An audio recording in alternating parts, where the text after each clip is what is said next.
நாட்டின் 76வது குடியரசு தின விழாவை ஒட்டி ஆயுதப்படை மைதானத்தில் மாவட்ட ஆட்சியர் தேசிய கொடியை ஏற்றி வைத்தார். இதுகுறித்து எமது செய்தியாளர் சல்மான் வழங்கும் கூடுதல் தகவல்களை கேட்கலாம்.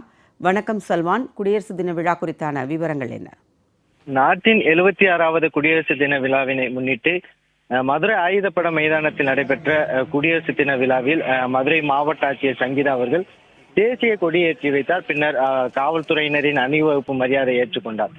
இந்த குடியரசு தின விழா நிகழ்ச்சி தென்மண்டல ஐஜி பிரேமானந்த் சிங்கா, மாநகர காவல் ஆணையர் லோகநாதன், மாவட்ட எஸ்பி அரவிந்த் ஆகியோர் பங்கேற்றனர். இதனைத் தொடர்ந்தாக முன்னாள் படை வீரர் நலத்துறை, மாற்றுத்திறனாளிகள் நலத்துறை, தமிழ்நாடு நகர்ப்புற வாழ்விட மேம்பாட்டு வாரியம் உள்ளிட்ட பல்வேறு துறைகளின் கீழாக 43 பயனாளிகளுக்கு 3,43,82,929 மதிப்பிலான பல்வேறு நலத்திட்ட உதவிகளை மாவட்ட ஆட்சியர் சங்கீதா வழங்கினார்.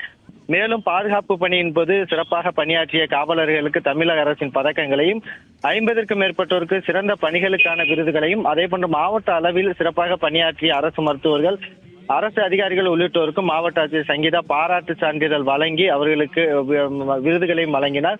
இதனைத் தொடர்ந்தாக மதுரை மாவட்டத்தில் உள்ள பல்வேறு அரசு மற்றும் தனியார் பள்ளிகளைச் சேர்ந்த மாணவ மாணவிகளுடைய பாரம்பரிய கலை நிகழ்ச்சியான சிலம்பாட்டம், ஒயிலாட்டம், அதே போன்று பரதநாட்டியம் உள்ளிட்ட பல்வேறு கலை நிகழ்ச்சிகளும் நிகழ்த்தப்பட்டன. இதில் ஏராளமான பள்ளி மாணவ மாணவிகள் தங்கள் திறமைகளை வெளிப்படுத்தி அந்த குடியரசு தின விழாவினை எடுத்துரைக்கும் வகையிலாக, குடியரசு தினத்தை போற்றும் வகையிலாக பல்வேறு நிகழ்ச்சிகளை நிகழ்த்தி காட்டினர். அந்த பார்வையாளர்கள் அனைவரையும் வியக்க வைக்கும் வகையிலாக மாணவ மாணவியர்களுடைய கலை நிகழ்ச்சி இருந்தது. இதனைத் தொடர்ந்தாக குடியரசு தின விழாவினை முன்னிட்டு காந்தி அருங்காட்சியகத்தில் இருக்கக்கூடிய மகாத்மா காந்தி அவர்களுடைய சிலைக்கு மாவட்ட ஆட்சியர் தலைவர் சங்கீதா அவர்கள் மாலை அணிவித்து மரியாதை செலுத்தினார்.